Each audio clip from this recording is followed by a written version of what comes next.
and welcome to the Homemade Podcast Sports. This is your host, J Pops.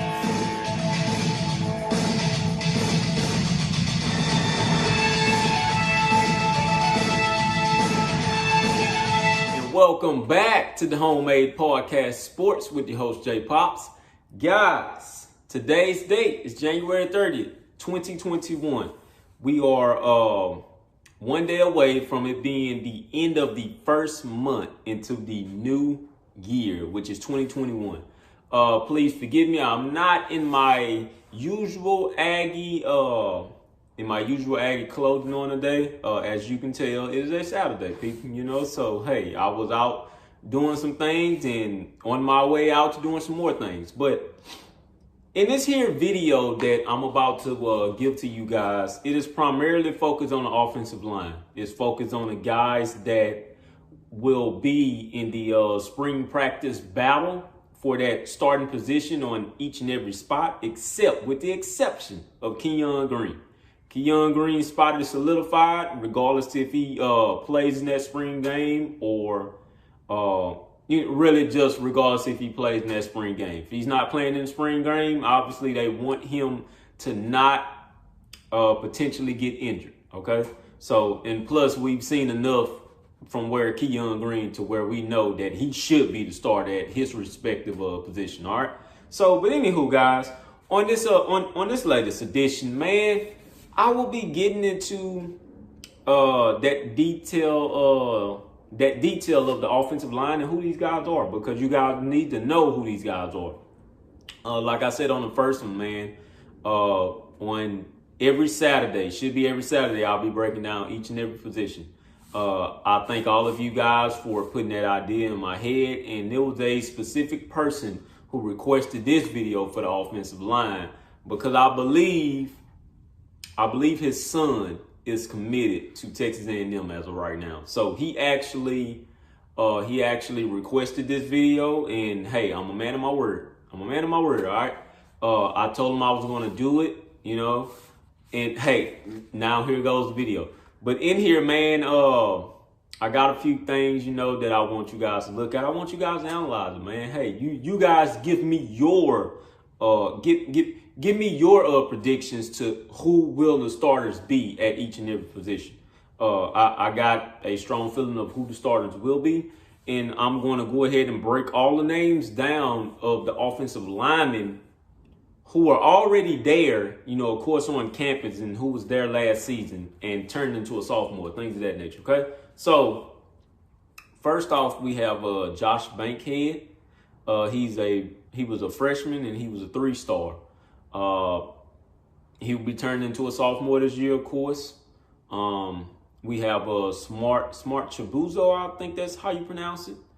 Offensive lineman, of course, 6'4", 340. He was a freshman as well. He'll be turned into a sophomore this year as well. Galen Gallinger, offensive lineman, 6'4", 300. He's a sophomore who should be a junior this year. This guy here, I could not find any tape on. So a couple of these guys I don't have tape on, okay? Couldn't find any tape, and he was not ranked as well. But he should be going into his junior year. So be looking out for that name because of the simple fact that he's a junior, okay? Kenyon Green, we do not need to mention him. I've already told you about that, and you guys already know about that. Brandon Chibuzo, offensive lineman. This is by far the shortest offensive lineman that I've heard of. 5'11", 276 pounds, freshman, should be a sophomore this season. No tape on him as well. All right, so my apologies on that. Luke Matthews, of course, you guys are familiar with that name. Now, this guy here should be one of the starters that's going to be on that offensive line this year, okay? Luke Matthews, 6'4", 320, sophomore, going into his junior season this year. He was a 4-star recruit. That should be one of the guys along Kenyon Green. That is no doubt about it in my mind. Chris Morris, offensive lineman, 6'4", 290, freshman, West Memphis. He was a 4-star recruit. Of course, we've all heard about what happened with him recently, about the charges on him and things like that. I pray that the young man gets his stuff together. I pray that Jimbo Fisher does everything he needs to do so far as punishment and things like that to rehabilitate that young man and let him get on that field, because the young man is good. He's stellar, man. But we all make mistakes. They're young. Hopefully he can learn from that mistake and continue to carry on, okay? And plus, I've actually talked to him personally. So he's a good young fella. It's just he's a whole lot of miles from home. All right. Aki Ogubwani. Not gonna try to repronounce that name. Forgive me if I say that name wrong. Offensive lineman, 6'4", 325, freshman as well. Should be going to the sophomore season. He was a 4-star recruit as well. Kyle Olin, offensive lineman, 6'2", 328, junior. He was from Bowie. He wasn't ranked as well, and I do not have no tape on him as well. He's a junior, should be a senior. So that should be another guy, if he's still there, that should be on that offensive line as well. Grayson Reed, offensive lineman, 6'5", 300, junior, going into his senior year. He was a 4-star recruit. That should be another starting offensive lineman as well on that line, okay? It's just a lot of these guys are inexperienced, of course, but the good thing about these guys was that when they were freshmen, they were able to sit back and learn and dialogue a whole lot of things from what those senior guys have taught them, as well as Kenyon Green, okay? So please continue to keep that in your head. Landon Robinson is the next one, offensive lineman, 6'4", 325, freshman, should be going to his sophomore year, and he was a 3-star recruit. Thomas Spann, offensive lineman, 6'5", 325. He's a junior, so he should be going to his senior year. I have not heard anything about him transferring or anything like that. He may be in transfer portal. I don't know yet, but he wasn't ranked as well, nor do I have any tape on him. Blake Trainor, offensive lineman, 6'7", 325, freshman, should be going into his sophomore year this year. All right, 3-star recruit. I just want you guys to know that our offensive line depth is by far stacked. Also, we have a couple of more offensive linemen coming in the 2021 class that's going to make it even more stacked. All right, so please do not get hung up on the offensive linemen and what these guys are able to do going forward. All right, so I want you guys to know that just please get familiar with these names. I follow recruiting. I love recruiting. That's one of my favorite. That's one of my favorite parts of college football is recruiting. You know, I love to see where these kids come from, the stars on them, and everything like that. All right, so I hope you enjoy this video. I'm getting into real detail about it. Some of the videos you may see commitment videos, and some of them you're going to see like where they were so far as like in the camps and stuff like that, with like 7-on-7 drills, offensive lineman drills, things of that nature. All right, so I hope you guys enjoy. Guys, please have a blessed one. I love all of my Aggie fans out there, and thank you guys for getting me all the way up to about 650 subscribers now. I'm shooting for 1,000, not too far from it. So let's make it happen. #GigMags. We're back on SportsCenter.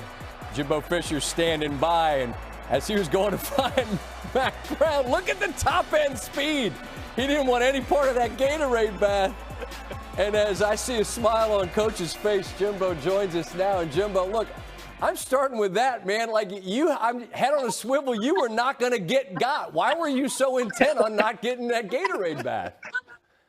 Man, that thing is cold. I love it, but I had to go up there and do that post game and do that bowl thing. That's freezing cold when you can do that. I don't mind it if they give me, but if they don't, I ain't giving it. Now, did you pop your hammy for real? Because my running joke is I can't remember the last time I ran at top speed. I did. I didn't pull it bad, but I did pull it. You know, the last time I pulled it is when Kermit returned that kickoff at the national championship. And when I was running down the sideline, I did it in the national championship game in 2013. I can't stop. Look at you go, man. You're not going to let them get you. Now, listen, this is all fun and games, but something you said afterwards, Jimbo, to me is important because you said we ain't done yet. As you described for me the mindset of your program after this year, after what you've accomplished and looking ahead, where are you guys mentally down there in College Station? that we feel very good about our football team. We got some great young players, the older guys, got a lot of guys coming back. And our goal is to win the national championship. That's why we came here. That's what A&M is here for. And I know we're not promising anything, but we went 8-1 in the SEC, in the best league in ball and the best division in ball. We know we got work to do. We know Alabama's in there. We know Auburn. We know LSU. We know Mississippi State, Arkansas, all of them. But we believe we can play with anybody. We're not arrogant, but we're confident in what we got. We're recruiting well, and that's the next step which we got to take. And tonight was a big step, learning to play in these big games, big moments, and overcoming what we overcame. And you've done it, right? I mean, you know what it is. You know what it reminds me of? Somebody that loves to play golf, right? And you work at it and you go from being somebody that can't break 100 and you can figure out how to play a little bit. But that next step to really becoming a scratch player is a big deal. This next step, Jimbo, you know how hard it is. What's that process look like? The process is you believe in the process and what you're doing. You don't worry about the outcome. You trust it. You trust each other, and you take pride in doing things right every day. Everything you do, everything you maximize, not just physically, but mentally. You study the game, you prepare for the game, you get your mind psychologically ready to play. No matter what the circumstances, you just keep pushing forward to what you have to do. But like you say, that's elite air. There's not many people breathe that air. You got to believe it first, and then you got to put a relentless work ethic in that gives you a chance to do it, and that's not guaranteed. Well, Coach, you're kind to share what little of your voice you got left. I don't know, when you get old like us, I don't know if it's heat or ice, but get something on that hammy and rest up and travel safe back home. I appreciate you taking some time to visit with me, all right?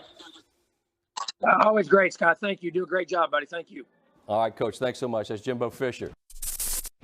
Thanks for watching ESPN on YouTube. For live streaming sports and premium content, subscribe to ESPN+.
I'm here with Hallsville offensive lineman and now Texas A&M signee Blake Trainor. And Blake, finally get this moment to be here in front of all your friends and sign. What was this day meaning to you? It's great. It's like the dream you have as a kid. You know, this is the day that you could say I accomplished that dream, and you're going somewhere. But you're going to play at this major program at Texas A&M, a program that many see on a rise. How did they sell you about coming down to Aggieland? It's definitely the people. You know, the coaches, all the coaches there, everybody that greeted me. It was really amazing. You know, we were talking off camera. You got to go down, experience the Clemson game this last year. What was that moment like with the 100,000 people out there screaming? It was crazy. I came home with ringing ears, but you know what? Great experience. Your senior season, got cut short here at Hallsville with the injury. How excited are you to get back on the field and get back to playing? I'm absolutely excited. I'm ready to show what I can do. And then talking to what would be your message to A&M fans about the kind of player that they are getting? They better be ready. That's all I gotta say. All right, thanks, Blake. Congratulations.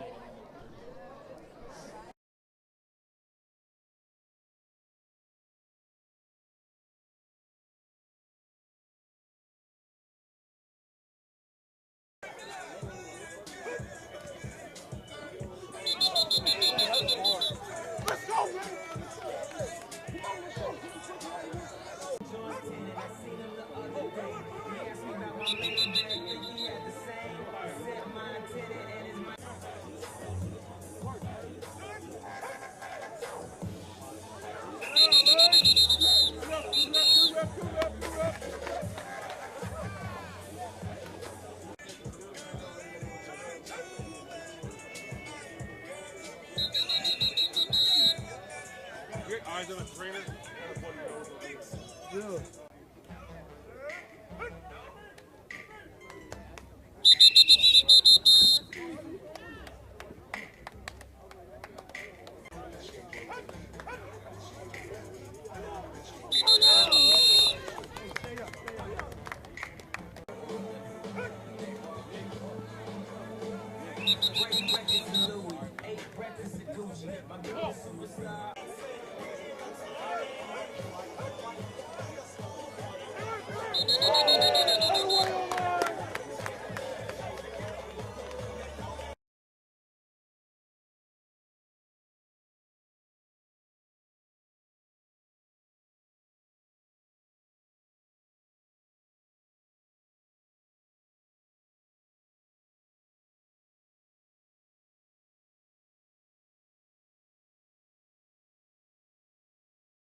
Born into the Memphis streets, I was never supposed to see this day.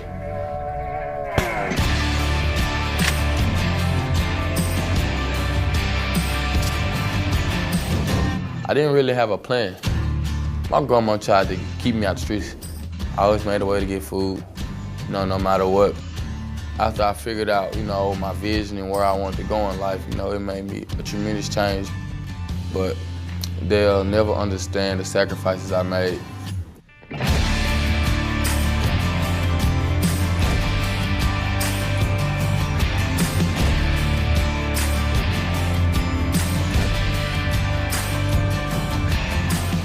In order to reach greatness, you have to change your mindset. I made it my choice to pursue my destiny.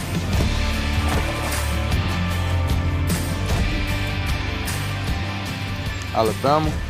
Tua looks that way to him and now goes down the middle for the home run. Got it. But it's not home for me. It's been a tough road, but it was worth it. Now I'm paving the road for my brothers to come behind me. Tennessee. Throwing deep, it has an open receiver. Touchdown, Tennessee. Home, but not home for me. The Memphis streets made me, but football and my pure family saved me. Oklahoma. A quick slant, the completion. Lunging for the goal line. Touchdown, Oklahoma. It's not for me. I'm Chris Morris, and I'm committed to Texas A&M. Kellen throws across the middle. Touchdown, Aggies. Giggle. I knew you was coming from somewhere.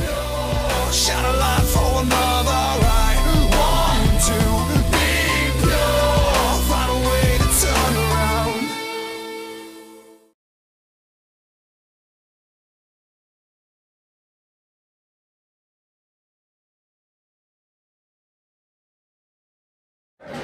Rolling here with Smart Chibuzo here at the Fast Houston 77 Media Red Carpet event, and looking very nice. I'm gonna zoom out real quick.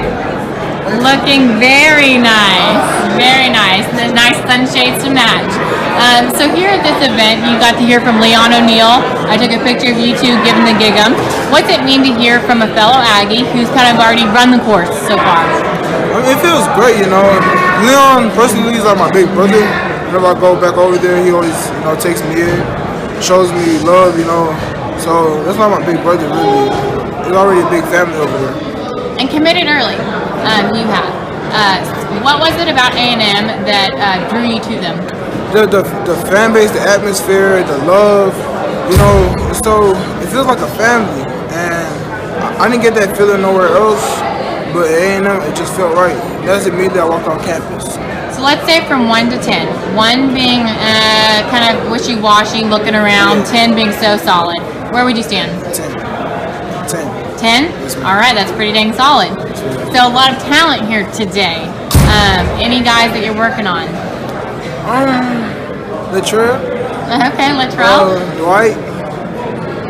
Jeremiah Harris. Okay, and I know a couple guys are going up to A&M after this. Will you be one of them? Yes, ma'am. All right, looking forward. Of course.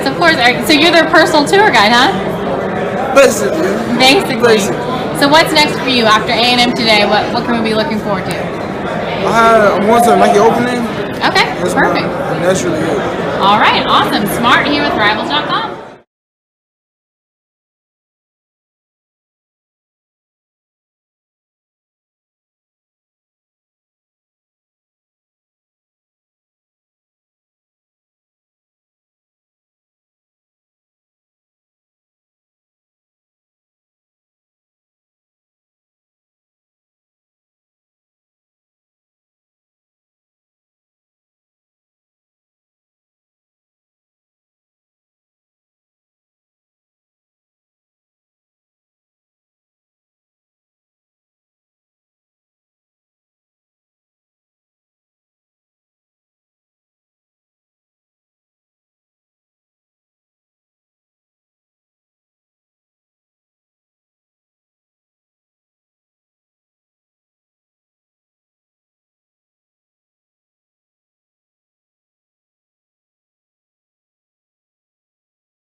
It's just tossing it deep.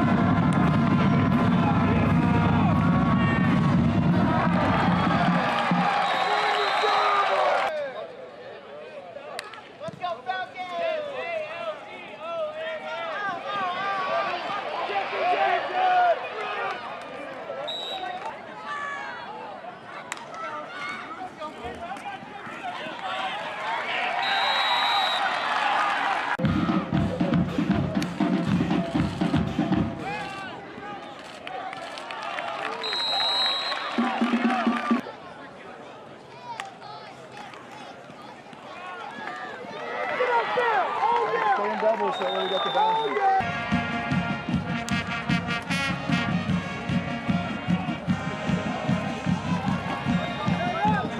For the Falcons.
congratulations to North Carolina.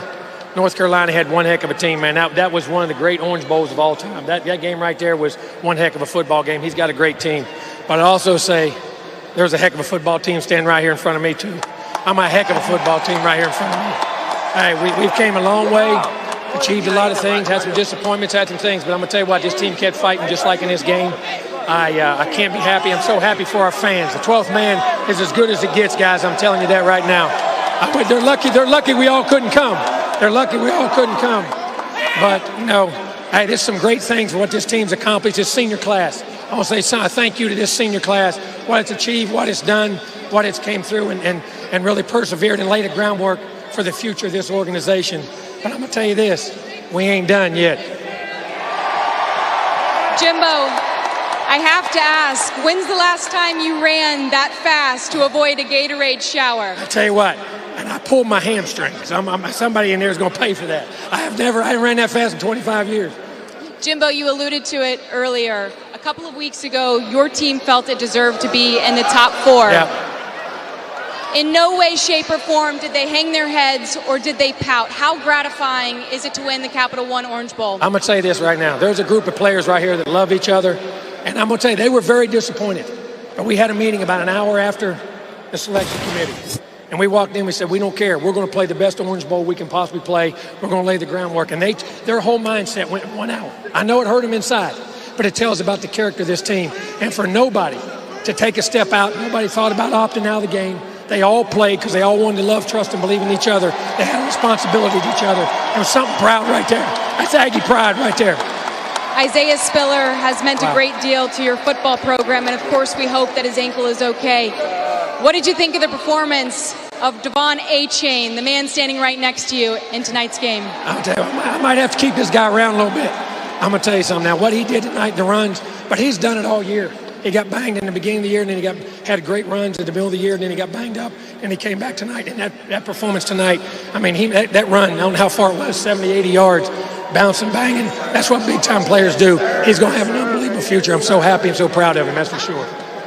Thank you, Jimbo. Congratulations. Jeff, thank you. I'll turn it back to you. And thank you guys for tuning in to the hashtag Homemade Podcast Sports. Please, guys, subscribe to the YouTube page and also follow me on Twitter at JPops, on Instagram at JPops, and also on Facebook at hashtag Homemade Podcast Sports.